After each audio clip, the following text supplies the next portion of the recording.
Good morning, everybody. Thank you for joining us this morning. And I would like to introduce you to Dr. Tori Cordiano, who is a licensed clinical psychologist joining us today. Tori, thank you so much for being with us this morning. We appreciate your time. Absolutely. I'm just going to start by saying we're talking this morning about how parents can cope because there is a ton of information out there about what to say to kids. We'll talk about that a little bit as well. But my first feelings are I know you're a licensed clinical psychologist. You're also a parent, Mhm. as are all of the people who are watching us this morning, or they work with children. And I, last night I just had a sleepless night, and I imagine many of our parents did too. I feel sick and sad and angry and frustrated. And I don't even know where to go with some of these emotions.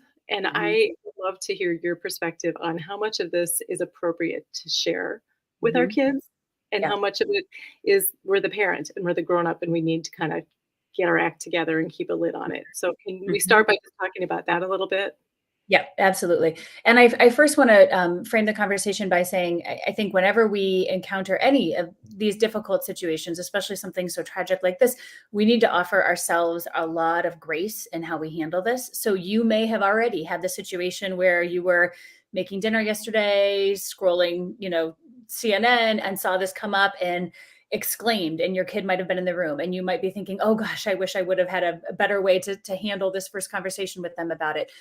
There's not a specific way to get this right. It is sickening that we have to keep encountering these situations in our country. Unfortunately, as parents, we actually develop a lot of practice in how to do this because these come up so often.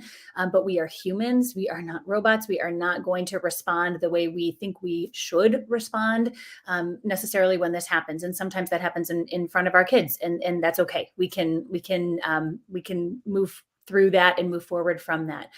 I think as parents, we want to make sure that we are actually giving ourselves the space to process our own feelings about this, to recognize what those feelings may be, and that we have hopefully a little bit of privacy that we can do that away from our kids. Maybe we have somebody else that we know and trust that we can do that with, if it's a partner or if it's a good friend or a therapist or someone that just feels like a good sort of check-in support person today. We want to make space for that. If possible, we want to think through how would I want to have this conversation with my child, because it allows us to process our own feelings about it beforehand. It's good to remember that the ways that we are feeling about this may not actually be the way that our kids are feeling about this. As adults in this country, we unfortunately have a really long history of knowing about these types of events.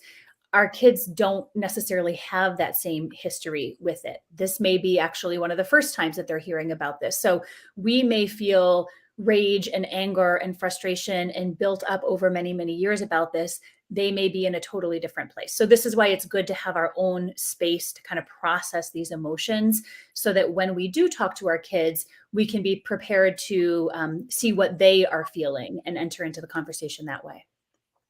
Thank you. I really appreciate that you validated a lot of how I was feeling. And that is almost exactly what happened. Like last night, I think we were actually on our way out to have dinner. I wanted to turn the car Mhm. around, be like, what? How can we even go on having this normal conversation and doing these normal things? I need to go process this. But I did sort of shelve it for a little bit. Um, and then, the immediate feeling passes, but I still have these residual feelings. And can't always tell how my kids are feeling about it. Mhm. Am I a bad parent if I let that go and we don't have further conversation on it? Or should I kind of toughen up a little bit and prepare myself and Mhm. have some conversation with them Mhm. about this event? Mm. Mm. So first of all, let's take the bad parent language out of it completely, because it's no one watching, listening, hearing is a bad parent here. Um, I think this is very specific to your family, you individually, what you know about your kids. This may even be different if you have more than one kid or teenager. They may have different needs for processing this. I think it's helpful, again, to give yourself space to kind of figure out how you are feeling about this, and as much as possible to get the support that you need. which will then equip you to be able to have the kinds of conversations that you feel like your child needs to have or that you want to be able to have with them. As with most difficult topics with kids and teenagers, and this is frankly true for adults too, but really especially true for kids and teenagers, they do best with smaller check-ins. So we don't need to kind of buckle in for a half-hour conversation on this. Now, there's some kids who may have a lot of follow-up questions, and if you feel like you can hang in there with them to answer it, you can do that. But most kids are going to engage with it in small bits, and you can check in later. You can say, hey, I was just thinking about that conversation. I'm here if you have any other questions, or maybe when they get home from school, if you've talked about it before school, say, hey, was there anything you heard today that you wanted to check in about, or anything that you didn't know or that was surprising or difficult to hear? You just kind of want to leave that door open for them if possible, and they will let you know what they need. I love the idea of taking it in small bites. I think Mhm. that makes it more manageable for both parties. Yeah. It's really hard for me and many of us to disengage from the news cycle. And there's more information that comes out, and you get push notifications to your phone. And I feel like it's my duty to be informed. Mhm. And I bet our kids are getting these all day long at school too, because guess what? They figured out how to get around to Mhm. install a VPN so they can get anything they want on their phone at school. So how can we healthfully be engaged and informed with the news, and at what point is it okay to disengage, and how do we do Mhm. that? Yeah, yeah. So I'm going to be really honest about this and say that a reaction that I have had as a parent in these types of situations is this almost a sense that I need to kind of bear witness to this, that I kind of keep myself in it because I feel a need to honor these children that have been slaughtered. And it is something that also being a mental health professional, I know that there is a point where it's not helpful. It's not helpful for me as a caregiver. It's not helpful for me as a support person to others. It's not actually doing anything that's helpful in a broader sense. So that's something that I personally have to contend with. And I know that I'm not alone in that. So if you know as an adult that you get kind of sucked into that, whether it comes from that need to this feeling of I need to bear witness to it, or I just need to keep up to date, I just need to be in it, or it can sometimes have sort of a numbing effect if we're in it for long enough that we just sort of keep scrolling. It's good to know what those pressure points are for you and to actually make a concerted effort, both for yourself and for modeling this for your teenager, that I'm going to put my phone down for a little bit. And with your teenager, this might, if you're, especially if we're thinking about older teens, this might be something like saying out loud, there's two parts of me right now. One part of me is feeling like I need to keep reading about this. And another part of me is knowing that it's not actually doing any good for me and anyone else. So I'm going to force myself to put my phone on my charger, and then I'm going to go outside and take the dog for a walk. And you may say, do you want to join me? Or you may just actually be modeling that for yourself. And then your teenager is sort of seeing that happen in real time, which is very, very important. Especially if we go to younger teenagers, they are just learning how to contend with this information and how much they should be engaging with it and when they need to put it down. So that modeling is especially important for them.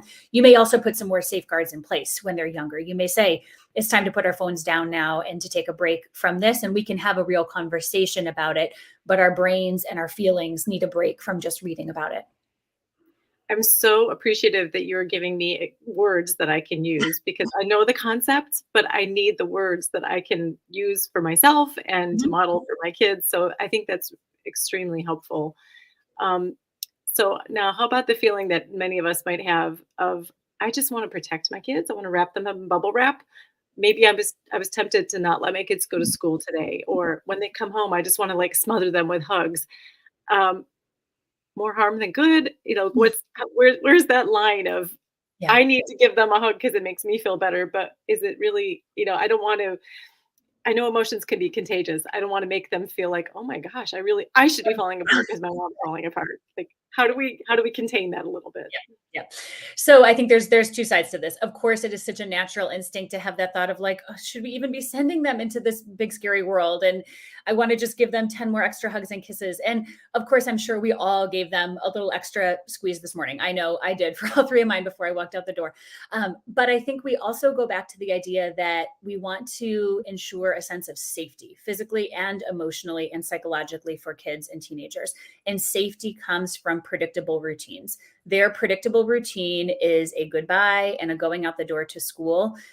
Hopefully we feel that we are sending them to on a sort of micro level schools where we trust the systems in place, where there's good communication. We've made the decision hopefully to send them to the school, or if we are lacking the decision, that we feel like we're getting the information that we need about what systems are in place. But those predictable routines enforce safety for them. To see their parents acting much different than usual, keeping them home from school or not letting them do the things that they would typically be doing, it probably in a big sense isn't doing something specific to keep them safe, but it is sort of shifting the ground underneath their feet in a way that doesn't feel predictable or safe. Very good advice.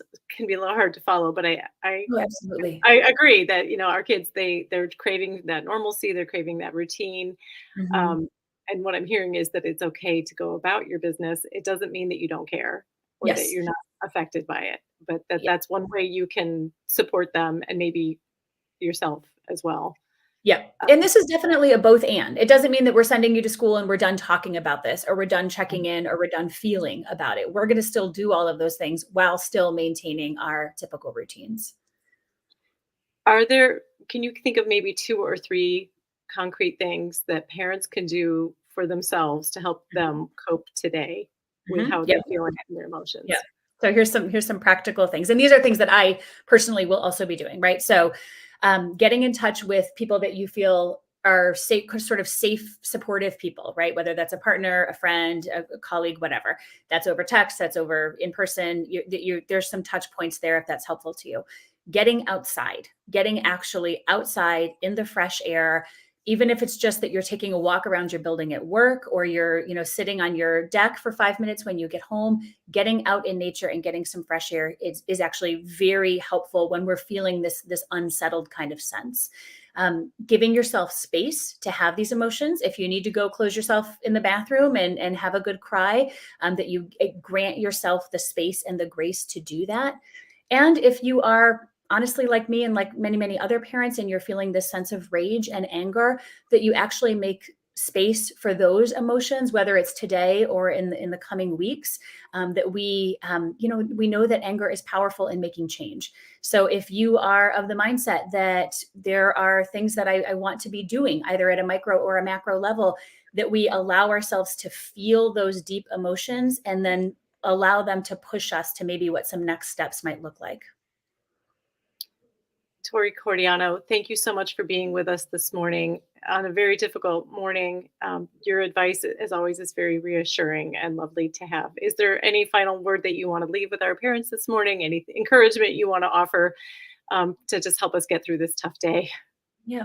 I think I just go back to that idea of grace, that you do what you need for yourself today. And in doing that, that you are also showing up for your kids and your teenagers. And thank you so much, Jen, for offering this to parents. It's such a powerful community that you all have created. And I appreciate you including me in it. Absolutely. You are a part of our community and we can't do this without your help. So thank you again for joining us this morning, Tori, and for all the parents who are watching today. And somebody asked if this would be shareable. We will share this on our Facebook page, on our all of our social media, and we hope you will share it with other parents as a touch point to support one another today. Best to all of you. Thank you again, Tori. Thank you.